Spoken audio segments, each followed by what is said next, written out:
चमचमीत मसाला भेंडी तयार झाली आहे. नमस्कार मंडळी, कसे आहात सर्वजण? मजेत ना? मी अश्विनी तुमचं मनापासून स्वागत करते. मी आज तुमच्याबरोबर मसाला भेंडीची रेसिपी शेअर करणार आहे. सगळ्यात आधी भेंडी ही स्वच्छ पाण्याने धुवून घ्यायची आणि नंतरून ही टॉवेलने कोरडी करायची. सगळं पाणी व्यवस्थित पुसून काढायचं. आता हे भेंडी, प्रत्येक भेंडी ती 2 पार्टमध्ये कापून घ्यायची. त्याच्यानंतरून ही मी व्हिडिओत दाखवल्याप्रमाणे कापून घ्या. आता माझी ही सगळी भेंडी कापून झालेली आहे. तर आता आपल्याला याच्यासाठी लागणारा मसाला आपण बनवून घेऊ. त्यासाठी काही मसाले इथे आहेत. धना पावडर, हळदी पावडर, थोडा गरम मसाला, जिरे आणि लाल मिर्च पावडर.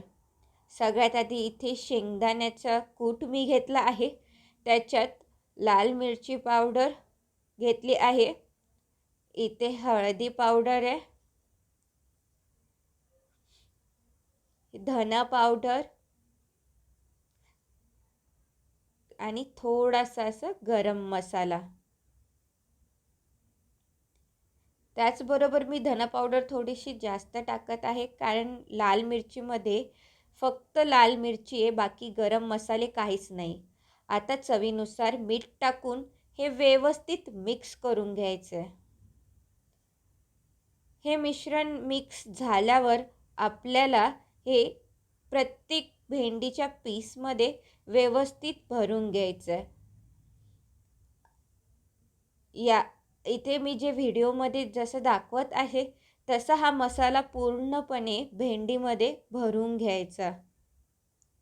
तुम्ही बघू शकता इथे माझं आता भरून झालेला आहे.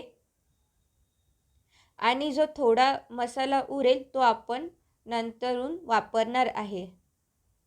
चला तर आता एका कढईमध्ये तेल टाकून, कढीपत्ता टाकून मोहरी तडतडून घ्या. मोहरीबरोबरच जिरे पण टाकून ते तडतडून घ्या.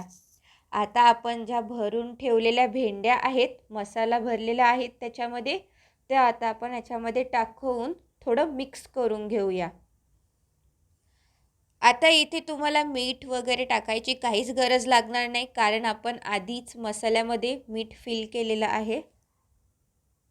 आता जो आपला उरलेला मसाला होता तो सुद्धा मी याच्यामध्ये टाकून घेतला आहे आणि आता हे मिक्स करून बारीक गॅसवर मस्त परतवत राहायचं.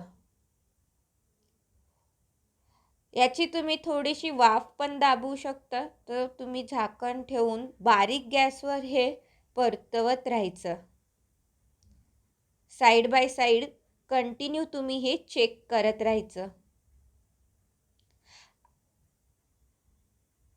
आता याला स्टिकीपणा, काही काही भेंडी असते त्याला स्टिकीपणा येतो, तर तो स्टिकीपणा येऊ नये म्हणून मी याच्यामध्ये थोडंसं लिंबू पिळते.